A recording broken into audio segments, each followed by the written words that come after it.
So good morning, good afternoon, or good evening, wherever you may be joining us from today. I am super excited today to welcome our lovely guest who I have met on the international circuit, and super excited to be on the other side of the lens with him today as he brings his wealth of experience on both sides of the fence to the topic of summer schools. And we know that as many schools in the UK now are approaching summer school time within the next week or so, that we felt it would be a pertinent topic for us to discuss today. So without further ado, I'm actually just going to hand over to you, András, and just get you to introduce yourself completely. Hello, well, my name is András, as you've established. So yeah, I've been in the international education sector and within it mostly in the summer schools world for the past decade and more. You did mention two sides of the equation, really. So I've worked as a provider in various roles from teacher to director, really. But I've also been running my language travel agency for about 8 years now. This is a small consultancy specializing in English language courses and summer schools for the Hungarian market.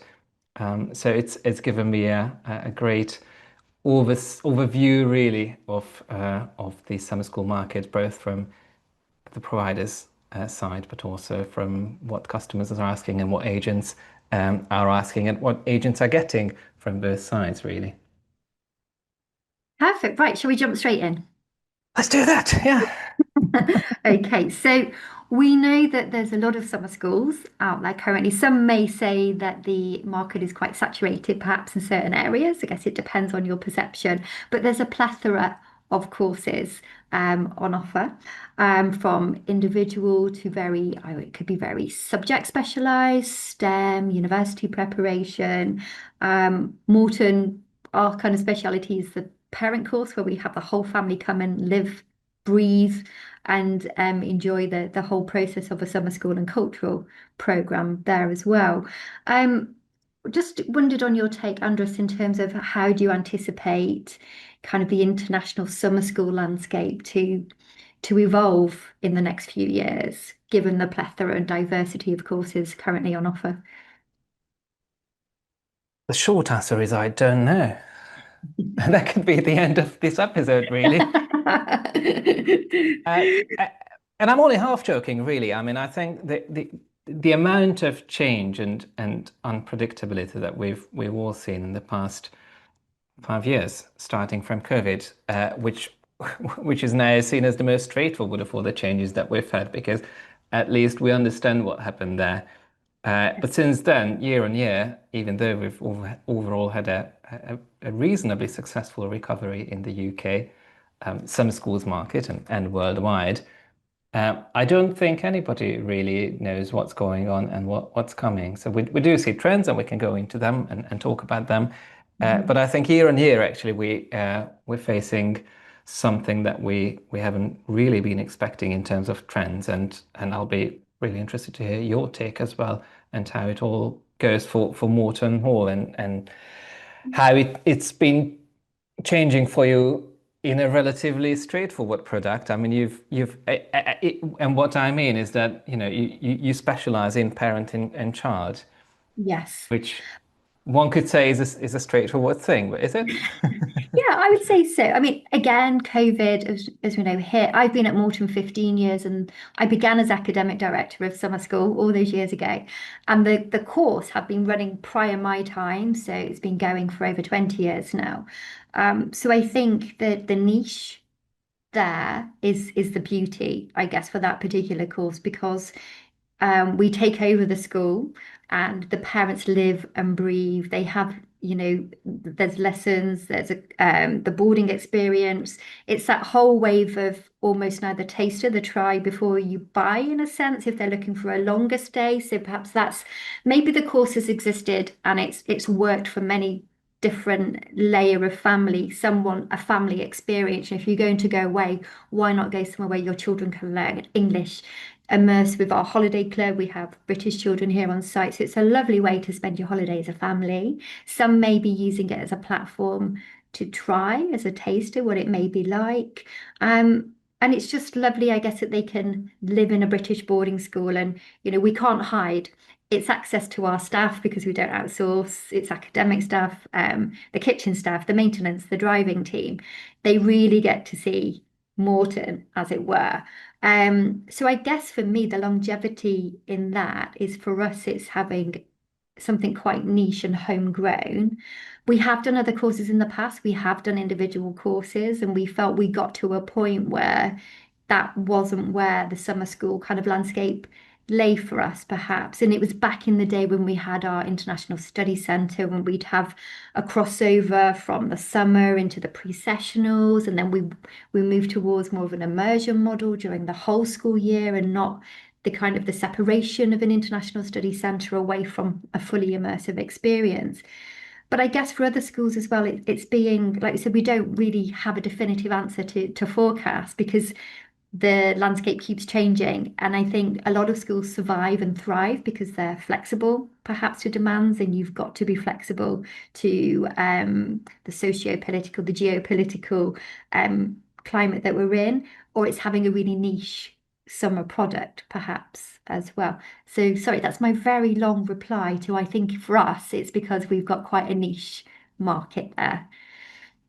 Yeah, I mean, you're right. It's either a niche or flexibility, and flexibility has so many layers to it. Starting from I'd like a different excursion for my group, to can I arrive on a Wednesday instead, to could I just do I don't know horse riding, even though you don't offer that as a school. And so I suppose, and also that's the sort of reacting to the customer needs there and then or for that year, but also how you evolve your course and offering in response to what people are looking for. And I think you are, I don't want to say you're lucky with your niche because it's not luck, it's being clever or having come up with a great product. But if your niche continues to work because people are still looking for a program where adults and their children can spend time together, but also not just together, then that's great. But have you seen that what parents in particular are looking for has changed or is changing? Yeah, that's such a good question because I would say back in the day, parents would come and, it'd be very much they'd want kind of their EAL, type lessons, and which they have. But it's also that cultural immersion and experience where the language really evolves and develops as well. That is so important. And, learning EAL in much more different ways. Obviously, we've got technology now. We've evolved in that respect also. And it feels like a much more active style of learning, which is fantastic for us because we want to get them out there. We want them immersing. We want them having a cultural experience as much as the language, because I think understanding both gives you kind of an enhancement in the other. So I would say for their particular journey, yes, it's become a lot more, they know what they want. And that word flexibility is so important. Fishing is a really popular pastime I worked out last year with many a country around the world, waiting lists for fishing. Right, Um, okay. and it's that flexibility of being able to do that, and that repeat, I don't like to call it customer, but that repeat customer in terms of returning families. I think when they find a family course that they really like, they stay quite connected to that course. And in years gone by, we had a Turkish grandmother who would come every year with her kids, to the point where she was quite upset when they got too old for them to be able to come to the course anymore. So I think for the parents, the flexibility side post-COVID is massive. And I think for their needs for their children is very much that idea of being in that British boarding school context, not just kind of the dipping in and out for the language provision. It's very much the kind of the holistic cultural journey as well. And I think they know much more. I think because there's so many courses on the market, I think parents are much more savvy in terms of what they want. which I guess is only a good thing, and we respond to their needs. Isn't always possible. The fishing, yes, we can respond to. I think many, many years ago, I was asked by a family if they could move room because they didn't quite get the direct sunlight when they sat out for their coffee. I couldn't quite move the sun around for them, but generally within a reasonable Very demand. poor customer service, I have to say. Isn't it? I know, shocking. But within reasonable requests. And I know that having led the teachers here when I was the academic director, the flexibility of staff really goes a long way. So as a teacher, you'd come in and you think, right, I've got this plan today. Oh, okay, now I'm going to do this. And you make it work and it's organic and you are responsive, which I think has worked well. And I think, like I said, parents are very savvy about that, from the flexibility to the provision to the whole kind of package that they're getting, which I think is a good thing and we welcome it.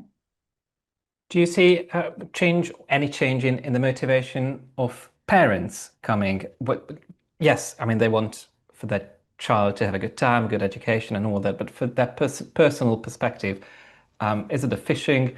Is it the language learning? Is it about community, cultural experience, being able to work remotely? Do you see any change there, or is it more or less the same for you? I think more or less the same, but I don't know if they're just too polite to say, but when I always do my welcome on the first day, I always remind them that, they have a fantastic opportunity here to hand their children over and enjoy their time. So I wonder if it ticks those two boxes of having the language, having the culture, having the immersion, but actually you're going on a family holiday, inverted commas, and the world's evolving as to what that may be, and in terms of work-life balance globally. I guess it's a great opportunity where there's that freedom for their children to really get a great language experience, for them to socialize. And I think the friendships they make through the social immersion for language, peer to peer, is great experience for the parents also. But like I say, I think part of it also is that they're at a holiday destination where their children are learning, and also they're getting time for themselves and having time with their children as well. Maybe the best of both worlds is what they get when they come as well. Right. Well, I mean, let's go back to your original question because you did ask me where it's all going, and I said I don't know. But I think we can dive a little bit deeper into that because it's great for some niches that work and keep working, and that's nice. But we've obviously seen a decline in some sort of more traditional English language programs, Mm. and the rise in skills and career focused programs in the past few years, and that's inevitably that's going to be a direction that continues for some schools. I think the reality is that thankfully the level of English language for teenagers throughout the world is rising. It's probably a lot higher than it was 10, 15 years ago, which is a good thing.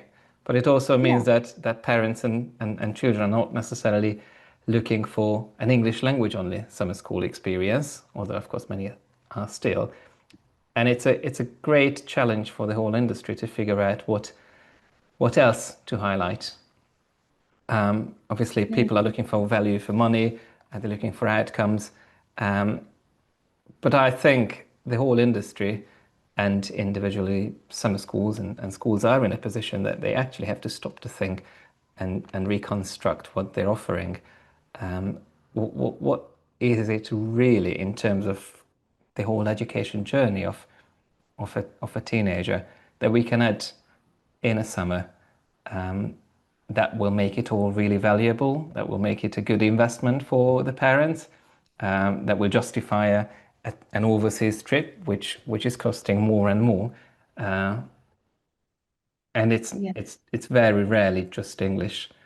If you're offering a great English and cultural experience and good time and valuable time for the parents as well, that's a brilliant combination. But if you can't do that and you don't do that, what else is it that you can add? And by cultural, what would you kind of define as, because I guess we could define cultural experience immersion in many different ways. So what do you think is the optimum offering of a cultural experience at a summer school? Again, I don't hold the ultimate truth there, and and it's a to some extent it's a similar question. We keep throwing these words in cultural experience. Yes, we also love using the British educational experience, don't we? And in The some quintessential British experience, yes. oh yes, that. Thank you. And in some cases, that's obvious. You're a boarding school, beautiful countryside. You've got the local children. You've got the cultural visits, the excursions. That's all. Yeah, the British experience. But I think very often it's all used as just a placeholder, and it's all a bubble, and we're clinging on to these vague ideas of what British education is, and I'm not sure how long it is going to be enough on its own. It's a little bit like when it comes to homestays, stay with a British family.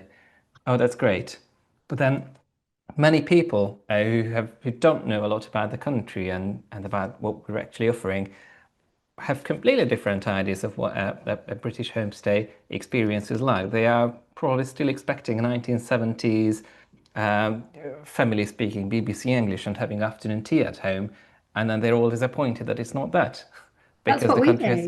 do. We have 1970s British speaking afternoon tea every day. Oh, that's great then. Okay, well, but We don't. not everybody can offer that experience.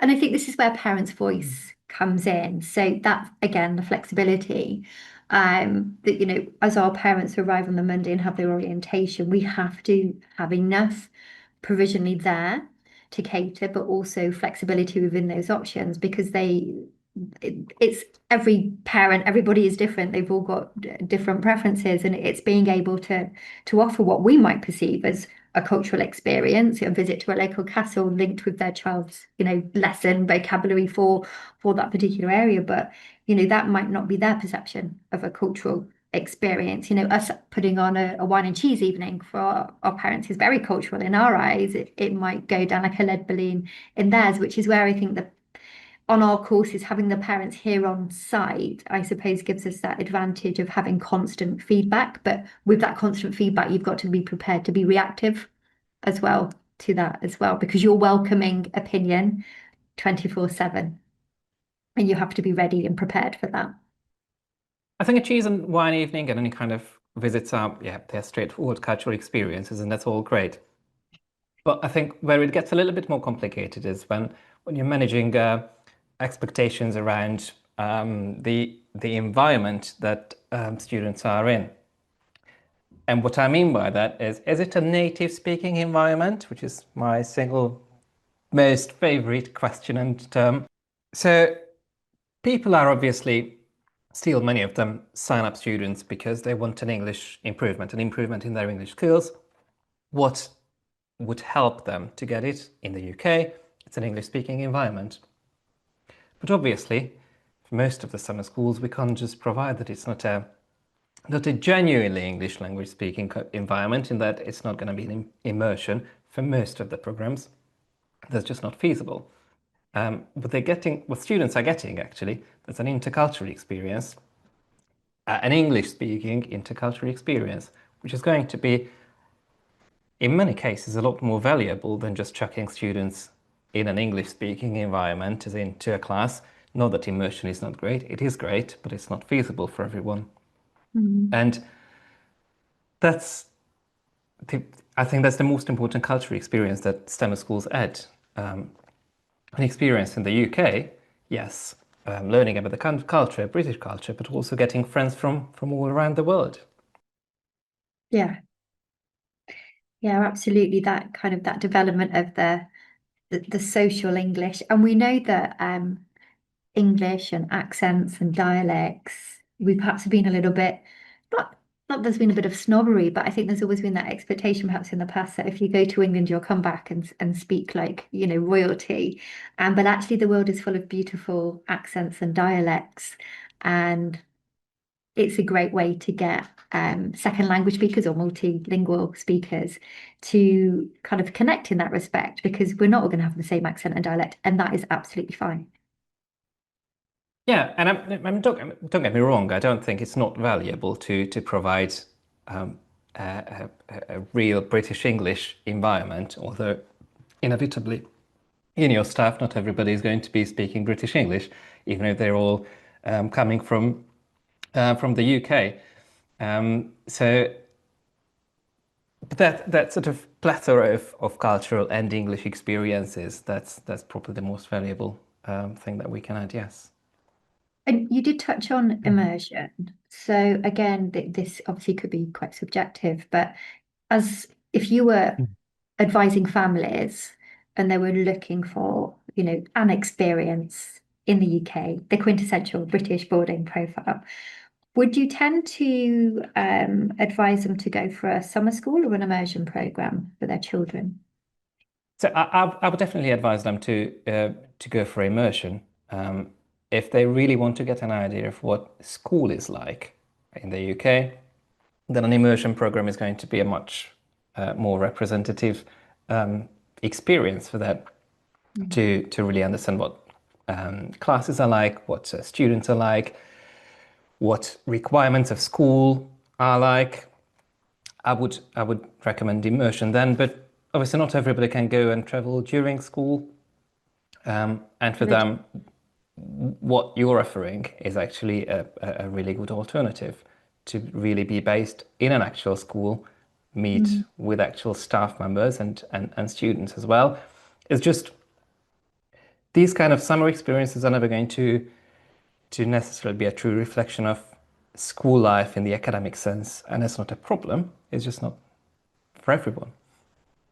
Yeah, and I'm thinking of a family we've got joining us in our last week of summer school, and their younger children are going to do a week of summer school and then half a term immersion, which is lovely, really, because parents get to really feel the vibe of the school, the students get to build confidence. And I like, your link to that idea of that intercultural immersion. So that's kind of that safe landing into then an immersion program, fully integrated with the domestic students and other international students who'll be speaking English on a daily basis as well.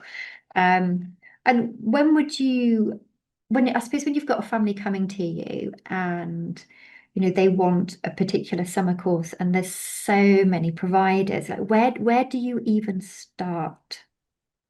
Uh, a lot of what I do and what we do as agents is education, and often education from level zero in terms of what kind of products and experiences are available, and explaining to families what they can reasonably expect from 2 weeks. So people very, very often don't know what they're looking for, and I don't mean it in a condescending way, Hmm. but very often families will have a vague idea of it would be nice for my child to study abroad briefly.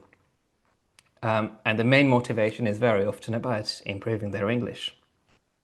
But how to do that? They often have no or very little idea about. So our job to a great extent is really explaining some of the landscape to them, trying to understand what they really want to get out of it, and then finding some options in terms of courses that can help achieve that.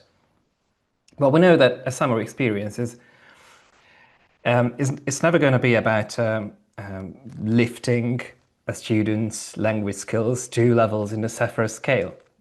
It's just about giving them the experience, giving them a motivational boost that can carry them forwards, and hopefully giving them experiences and friendships that last a lifetime, that again help them um, further build their English skills, or whatever their other career skills or subject-specific skills they come to study.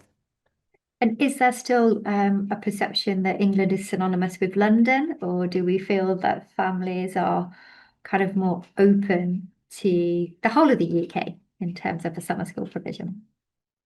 I think in the past few years, I've definitely had more people saying not London than London. Really Um, interesting. there's there is price sensitivity, and many people understand that London will be more expensive. But Mm. also there's a widespread need for safety, and that's not necessarily to say that London is not safe, but in people's heads, a big city inherently carries more dangers to a child. So for families who want a safe environment, they will very often say, not London, please. Interesting. And Um, that doesn't, sorry, that doesn't, sadly, that doesn't necessarily coincide with a great awareness of what else is there. It's just a what not I want. the process of elimination, perhaps. So I guess this is a brave question for me to ask now. I've gone from the world of teaching English literature to doing, obviously always done some of the international side of things for Morton to now fully immersed in that world. What about your relationship with admissions teams for summer school? Um, be interested to know for those where they're at schools, are they handled by the admissions team that place longer term students? What's important when you're dealing with summer school inquiries? I'm guessing responsiveness is a big one there. So you go for it, András. Don't hold back.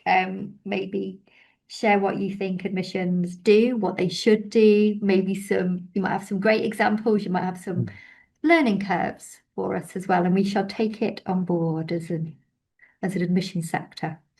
So, because of where the summer school market is in Hungary, I don't typically deal a lot with your type of school in that boarding schools who offer summer schools as well.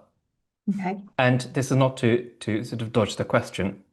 I do know from experience that it's a challenge very often for year-round admissions teams to adapt to how summer school sales go and admissions go.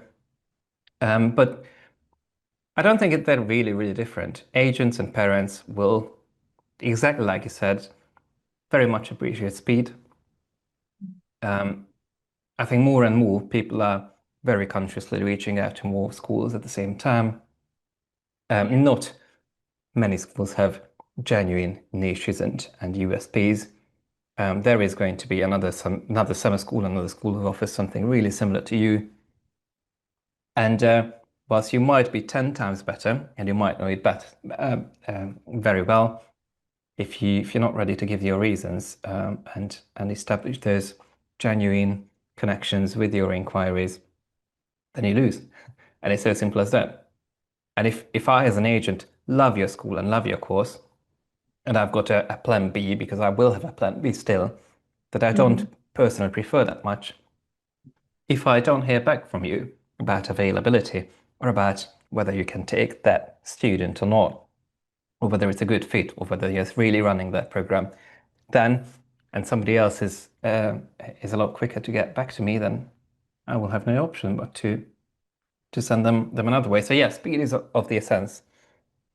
Um, Also, I think the way you present information, um, I mean, aka marketing, is just so important. The content that you can provide, versatile content, videos, granular information, FAQs, little details of program and accommodation and students and experiences. It's just getting more and more important, I think, as people are scrolling on their phones, myself included, obviously all day, getting a lot of information and a lot of detail about pretty much everything in the world. If I can't show my prospectives what bedrooms are like at Morton Hall, Yeah. then there's very little chance that I can actually convert them.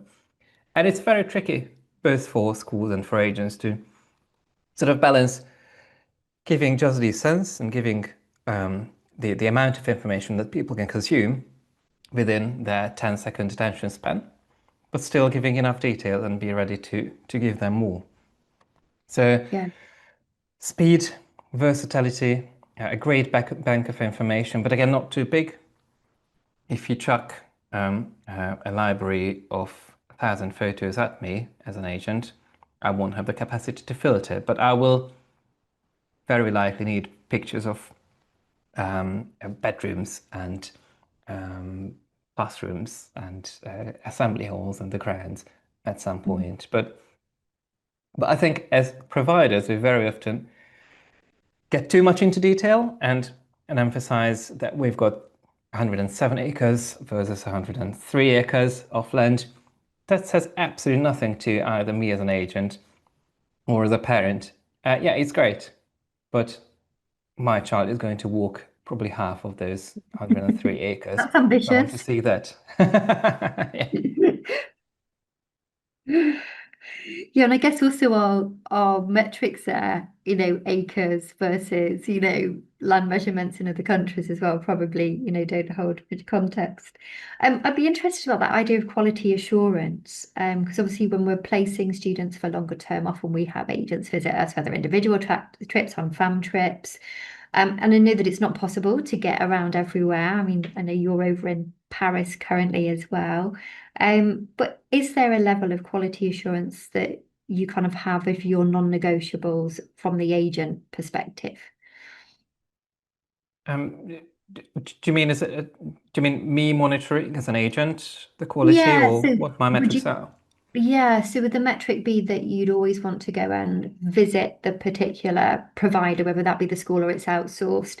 Would you go, would you insist on trying to be there when a summer school is actually running to see it actually in motion as well? And obviously your feedback from your families is going to be essential to you as well. I think it's fair to say that I'm very reluctant to work within a school that I haven't seen in person. And that should be important to everyone who's selling education. If you haven't seen what's going on, it's very, very difficult to genuinely sell it or recommend it.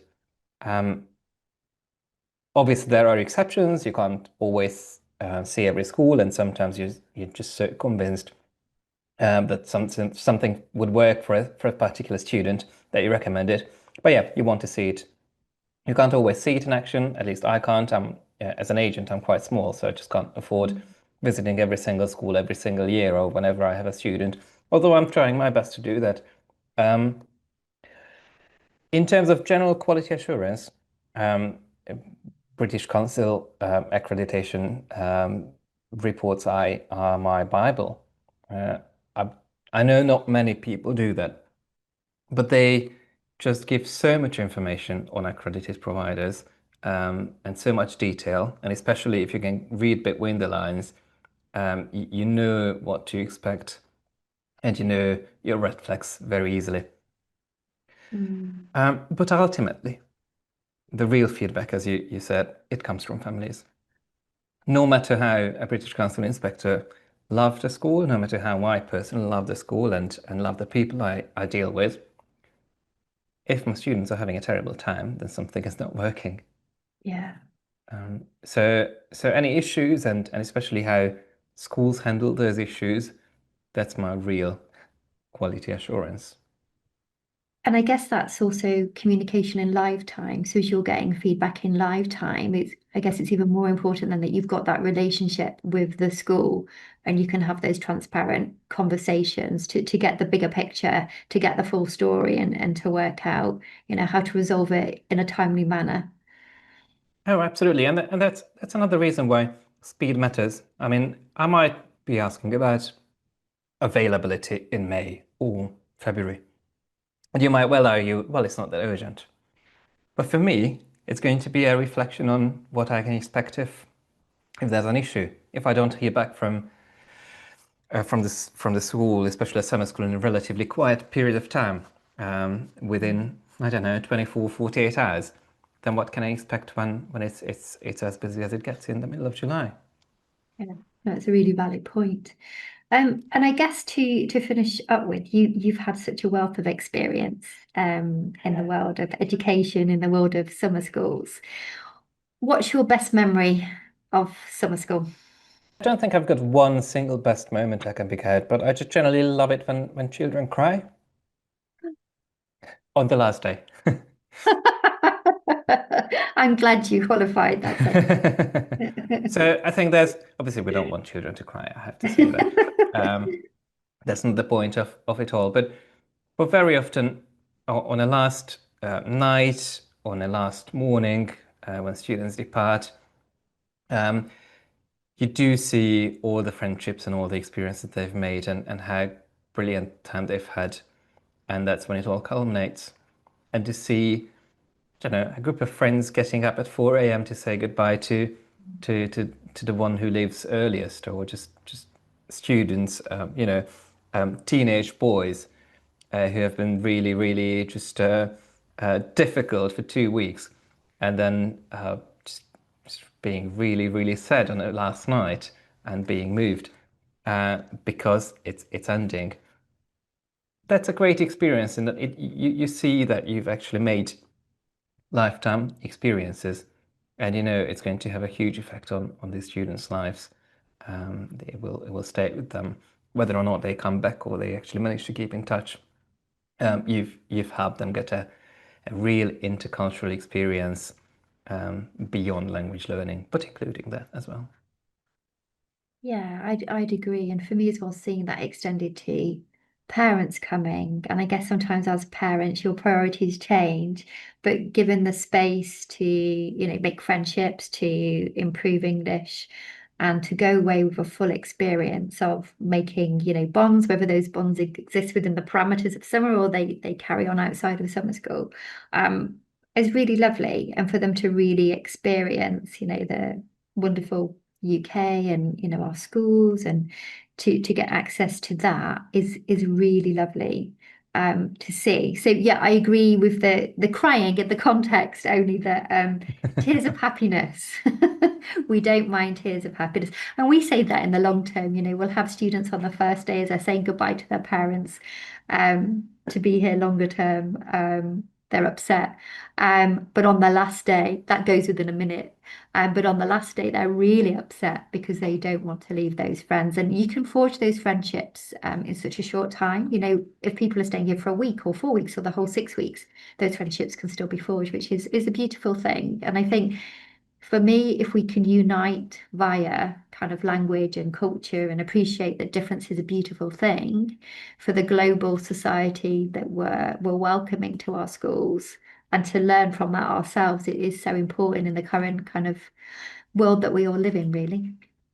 It is, and going just back again to the intercultural experience, is that uh, at the end of the summer, these students will go home and they will have friends, not only in the UK but around the world, and that will just put everything terrible that is going on in the world, as you say, into such a different context, isn't it? Mhm. Yeah.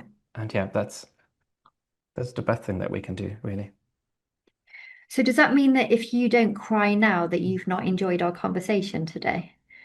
I'm crying because I've been coughing throughout and I'm full of tears, really. So I very much have enjoyed the conversation, even though I haven't been able to physically contribute that much. You absolutely have. Andres, thank you so much for joining me today. It's been such a joy to speak with you. Thank you very much for having me.